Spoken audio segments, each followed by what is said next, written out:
Oh, hi, it's your old buddy Zoo here, and this sucker just showed up in the mail yesterday, the RG Rotate. This is part of Anbernic's random design lineup, and I kind of like it. It's stupid, but it works, right? This is just going to be a first impressions video before I can put some real mileage on it, so hopefully we'll keep this short and to the point, but with me, who knows? So right off the bat, let's talk price and specs. This is using the T618 chipset with 3 gigabytes of RAM and a paltry 32 gigabytes of onboard storage. It has an SD slot so you can load up games and songs to your heart's content, but I'd honestly like to see a little more onboard storage for apps and stuff. The T618 was used in a couple of other older Anbernic devices like the 405 and the 505, and it maxes out at solid N64, solid Dreamcast, and solid PSP gameplay. And it can actually handle those systems. It's not like the H700 chip in the XX line that can play some N64.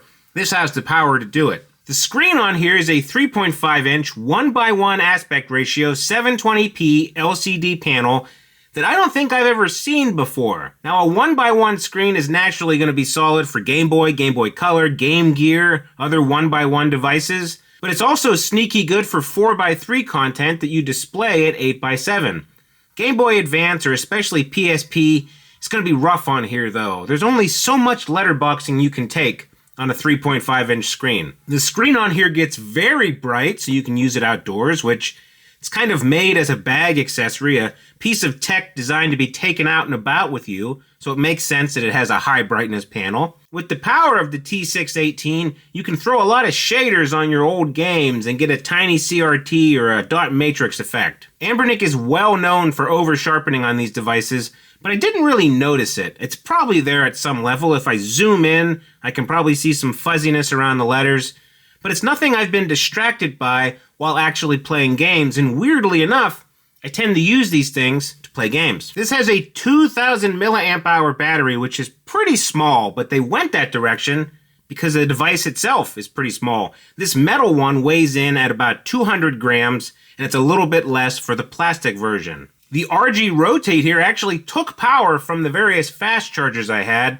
and when I used my Genki cord or my Ugreen cords that have monitors, I got maybe 8, maybe 9 watts a draw. But honestly, I would just stick to an older wall wart for this one. You don't need fast charging when you just need to fill up 2000 mAh, and I honestly don't trust the USB-C battery regulation on any of these budget devices. Practically speaking, this is getting me 4, maybe 5 hours of gameplay before the battery putzes out. It's not great, but this device is not built for long sessions.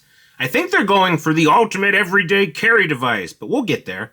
And the battery does last longer for other use cases, like if I'm going to be playing music on here, I get through a whole 8-hour workday. The RG Rotate also has Wi-Fi, it has Bluetooth, although it's an older version of Bluetooth, which we'll get into later. And it also has an older version of Android 12.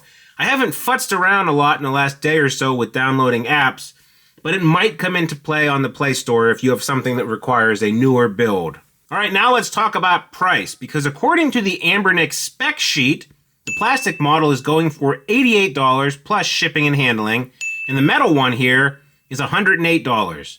They'll be $5 cheaper in the first 72 hours, like almost every Anbernic release, and these will go on sale at 6 a.m. Eastern on Monday, May 11th.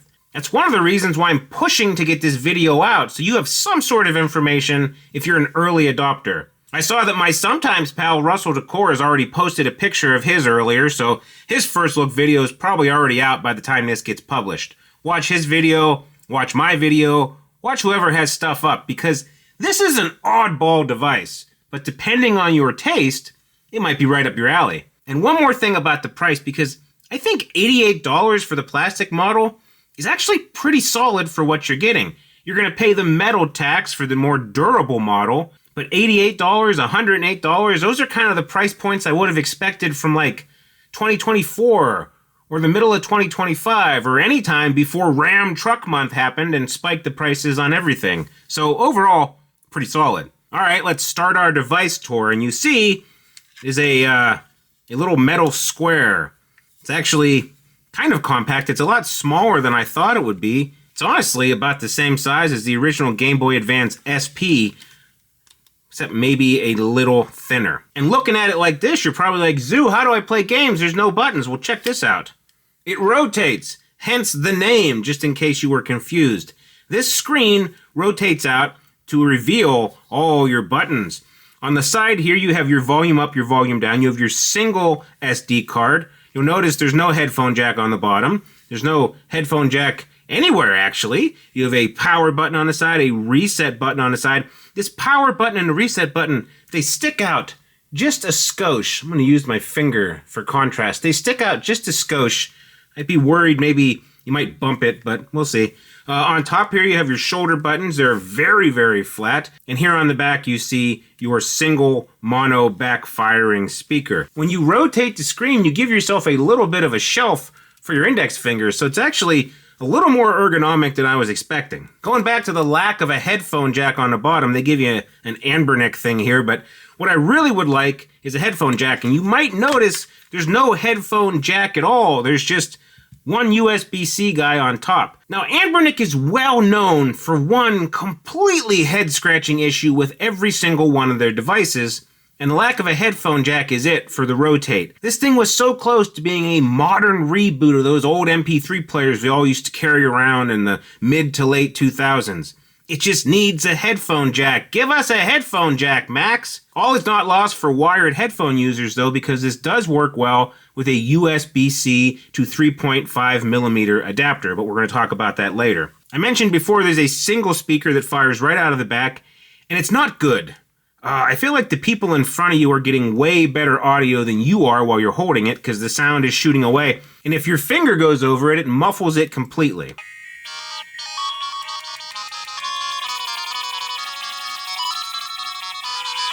And just, here's the difference. Speakers facing away, and then speakers facing you. As I said earlier, this is very, very similar in size to an original Game Boy Advance SP, which means it's very pocketable. It also comes with a screen protector, and I'd put that on there if you want to hang this off of the included lanyard from your bag, or if you're cramming it into your pocket with keys. Don't want to scuff this up. But otherwise, that's it. Just a very pocketable, I wouldn't hang this from your car keys. You might rip the steering column out, but otherwise, maybe hang it from your backpack, put it in your pocket, put it inside your bag. Very portable, very cool. As far as the face buttons go, and the D-pad, everything on the front is pretty clicky. I don't love how loud these are, and this means this is not going to be a bedtime device. It is kind of authentic to the original Game Boy Advance. It's just not my preference. As far as actual input, though, the D-pad is solid. It is a classic Anbernic precise tack driver D-pad that's actually comfortable to use. It's a little bit wider than some of their other similar-sized D-pads, and I think it's more comfortable. It is very flat, though, so it is kind of hard to pivot around for combos in fighting games, or I guess Final Fantasy III. The buttons are pretty decent as well, and even though they're recessed to fit under the screen, they're not really shallow. Start and select, I mean, they work. They're not in a weird place on the device, which is all you really need. And then rounding out the face is the Anbernic / back button for Android navigation. The shoulder buttons are also clicky, which, I mean, at least they work consistent. Some of these handhelds have really quiet face buttons and IBM keyboards on the shoulders. This thing also came with some extra shoulder buttons, which is actually pretty cool on Anbernic's part. They went with a very flush look for L2 and R2, but you can change them for more of a flared look. Back to the face buttons, and you will notice that there's no analog stick. You can turn on a virtual joystick. I think you press volume up and power, enabled virtual joystick.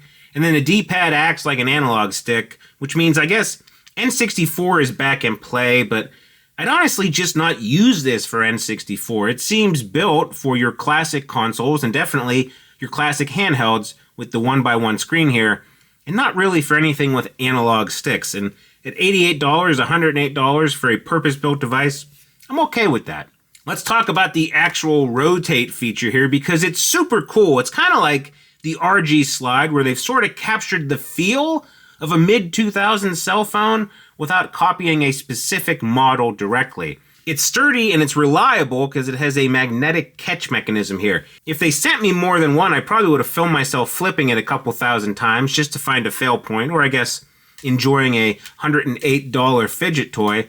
But it's doing pretty good, at least after one day. I kind of wish I could flip it open like a tricorder or a flip phone just with momentum, but because of that magnetic clasp, you do need to push it. Although, it's very smooth, it's very easy to turn. There's nothing holding it up, although I probably wouldn't take this to the beach.